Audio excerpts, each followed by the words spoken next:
feels weird recording this late at night. I say as if it's not only 8:30.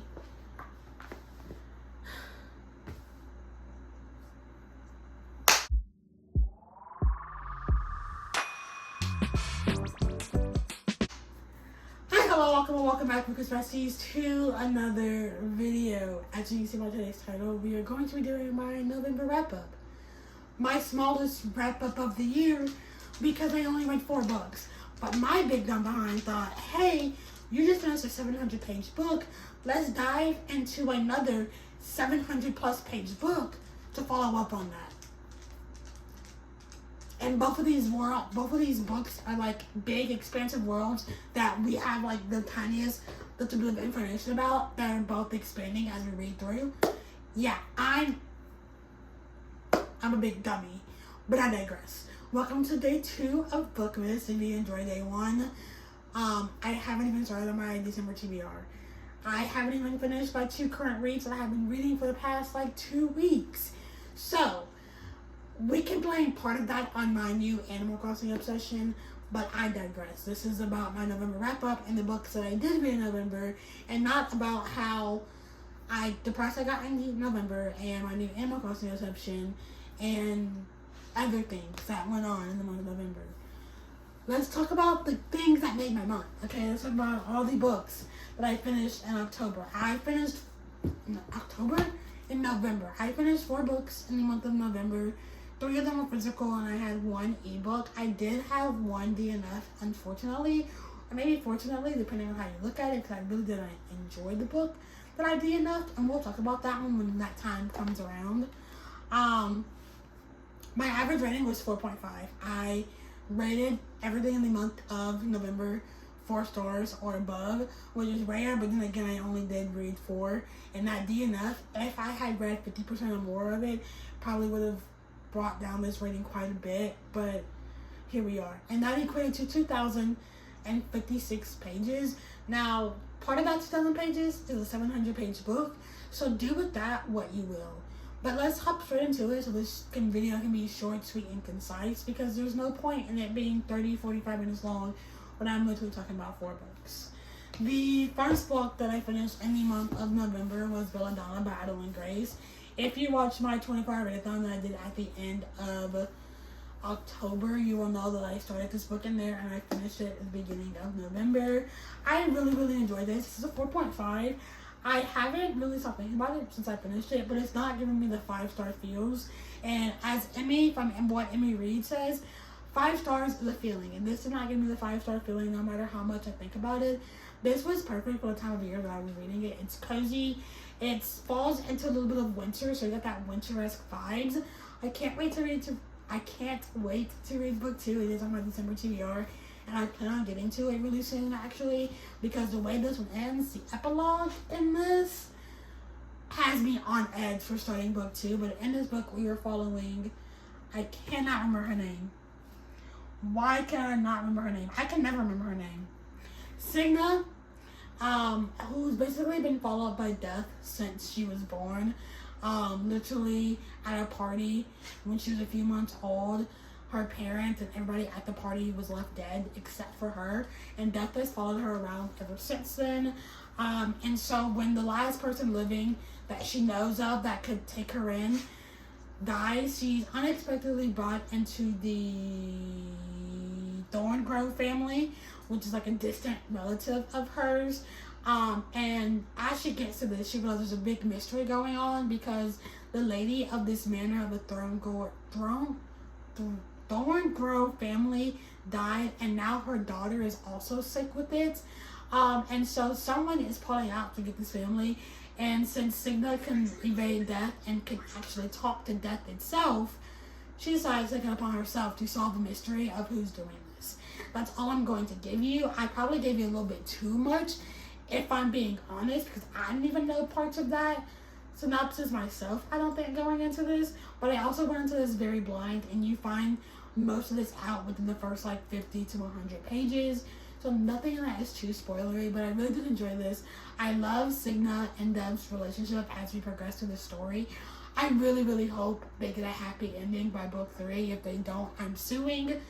I really love Adeline Grace's writing style. It was easy and quick to catch onto, but also whimsical in a very like gothic way. I now consider myself a gothic reader because this just put me onto something that I did not know I needed.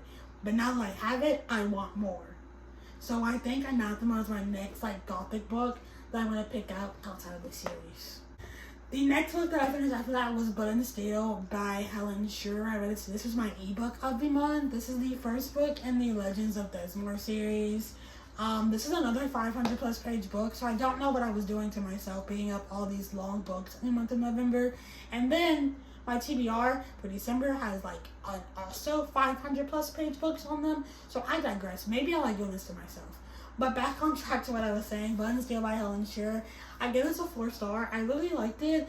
I found it very slow in the beginning. Like, we were just kind of getting like little tiny bits and pieces here and there, and it was kind of like dragging on.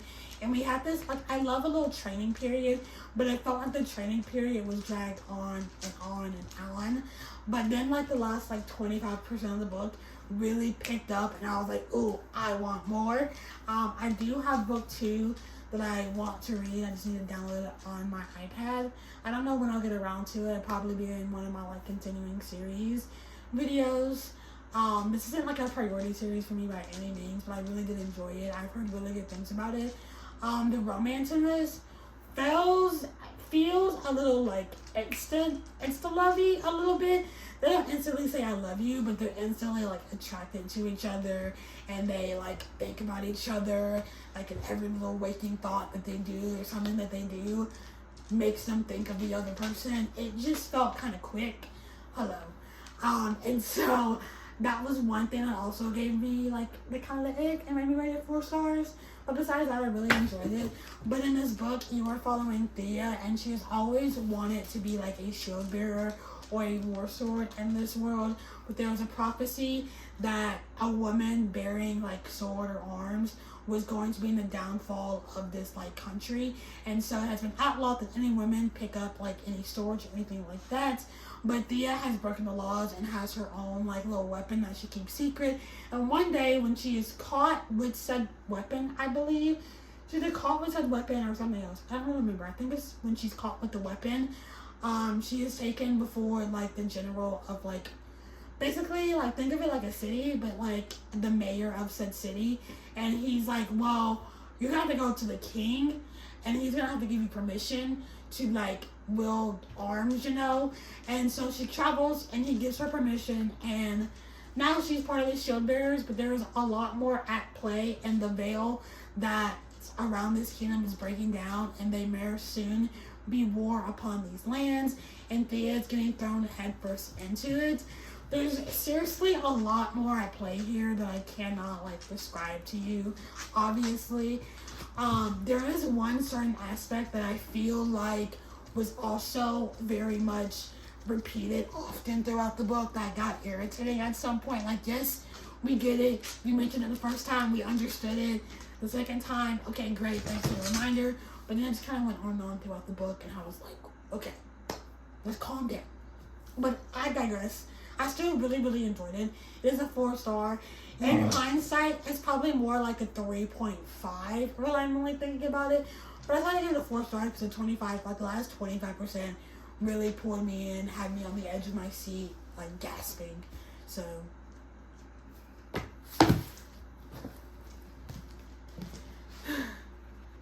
the next book that I read in the month of November was City of Other Monsters by Kayla Edwards. This is a chunker of a book. Okay, I cannot lie to you. This is a chunker. She is 700 plus pages long. I started this.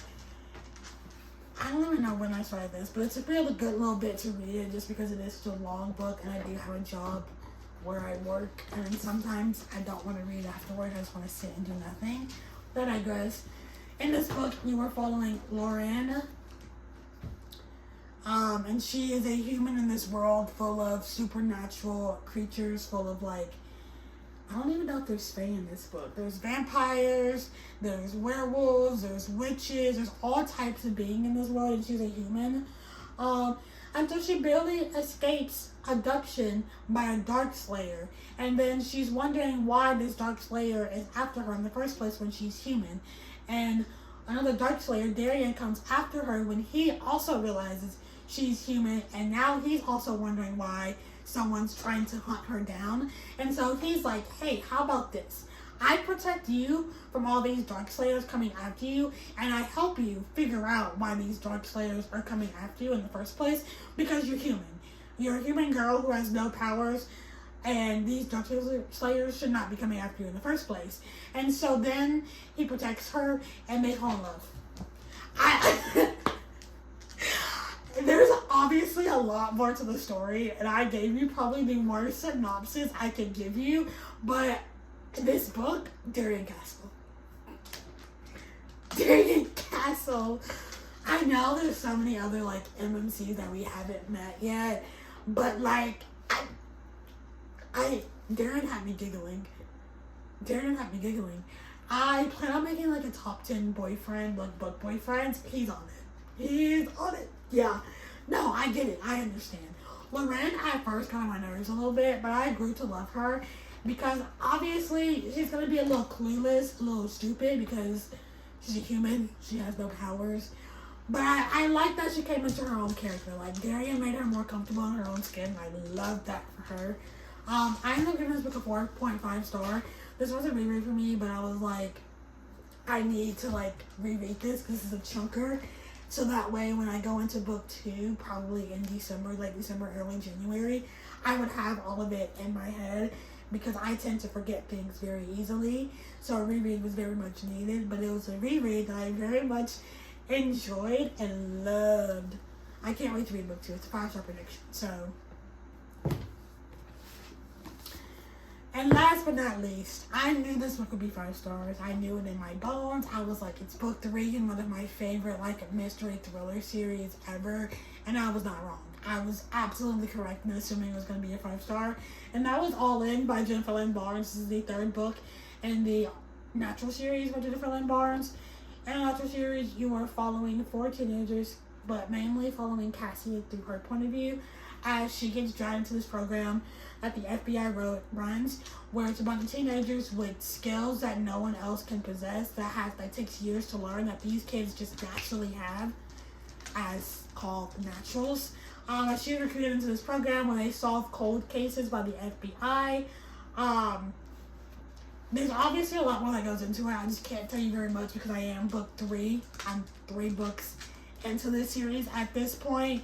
So I can't say a lot about what this series goes on to be. But let's just say it gets a lot darker, a lot heavier, and things delve much, much deeper. This is a heavier YA series because this is YA. These characters are like 16, 17, like 18, I believe, going on 18. So this is a YA series. It's just a kind of a darker side of YA, which I kind of enjoy. But I really, really enjoy reading these. This is like my palate cleanser because I'm currently reading The Throne of Broken Gods by Emily Nicole, and that book is chunky, dark, dense, a lot of emotions evoking me. So this is like my palate cleanser in between this and this. Although I did start The Throne of Broken Gods like literally an hour after finishing The City of Gods and Monsters. That's where I fucked up. But I digress. I read this, really, really enjoyed it. There is a vlog coming out where we just gonna do, I'm recording a continuing series vlog, which is what Throne of Broken God is in, and this is in it. But I really, really enjoyed this. I cannot wait to read the last and final installment, although I really don't want to because I will miss these characters a lot. But this was the best book of the series so far. It's my favorite of the series so far. I love Sloan. I do. I love Sloan. Now, I don't want to talk about this book, but we're going to talk about it anyways because it is my one D enough for the month, and I don't normally do enough. I usually power through when we'll read a book and rate it like 2-3 stars, even though I hated the book very much. But the book I did enough in the month of November was Collided by Lauren Asher, which is the 2nd book in the Nerdy Air series by Lauren Asher. By how much I love book 1, I was shocked by this, but this Collided felt more like a first, like, published from an author than Throttle did to me. But I also just did not like our characters and collided. Like, our MMC and FMC, they met when she was like 17, 18. She was a little young when they first initially met, and he's like instantly attracted to her, like he's looking at her boobs and everything. And then years later they meet up again, and she has like a bucket list, except it's called her bucket list, which is basically a list of like, you know, stuff. And so she's like, I want to help you knock this list out. And she's like, no, absolutely not. But he continues to go on about it and on about it and on about it. I didn't get very far into it to where they finally like do it and stuff, because at that point I was like, dude, she said no. Take no for an answer. Like, if you really want her to do these things.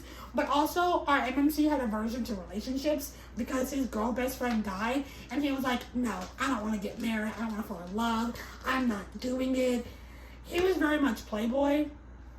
And listen, sometimes I like it if it's done right. This one was done so wrong, but also it was the fact of that Sophia was an itty bitty pick-me girl that I just cannot stand.